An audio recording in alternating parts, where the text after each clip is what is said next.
Élie était en rapport avec le trône, et par son intercession, il pouvait le mettre en mouvement et obtenir une action de sa part. Nous n'avons guère besoin de dire grand-chose pour souligner cet aspect-là de son ministère. Les textes nous rapportent que le ciel lui-même fut fermé puis rouvert en réponse à ces instances.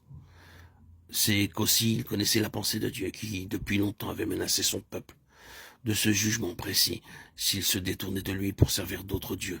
Deutéronome 11, 16, 17.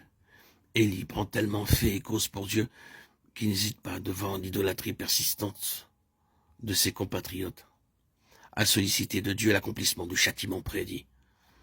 C'est parce qu'il avait pris nettement position, quoi qu'il dût lui en coûter, qu'il fit une telle expérience de la prière qui prévaut. À l'heure actuelle, il n'y a aucun ministère dont la nécessité s'impose avec autant d'urgence au sein du peuple de Dieu.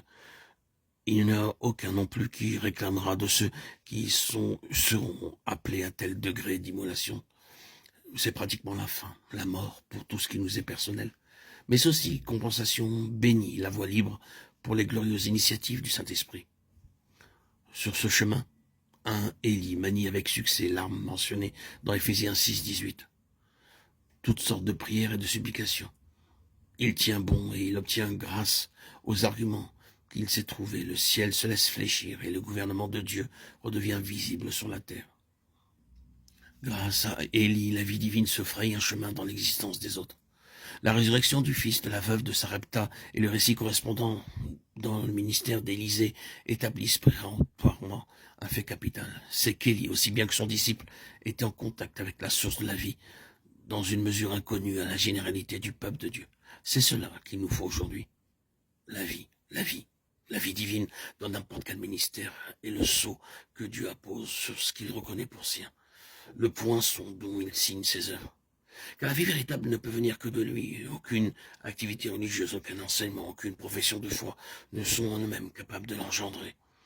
Et la vie, dans ce sens d'une attestation de Dieu sur un ministère terrestre, ne peut exister que là où quelqu'un se trouve en contact avec la source de la vie. Or, dans tout ce qui se passe aujourd'hui, pour une œuvre de Dieu, dans tout ce qui est censé se faire au nom du Seigneur, que voyons-nous?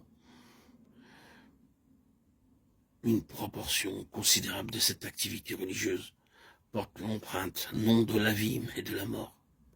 Les âmes peuvent recevoir une impulsion extérieure, mais ne trouvent pas ce renouveau personnel, cette plénitude qui nous rend indépendants spirituellement parlant.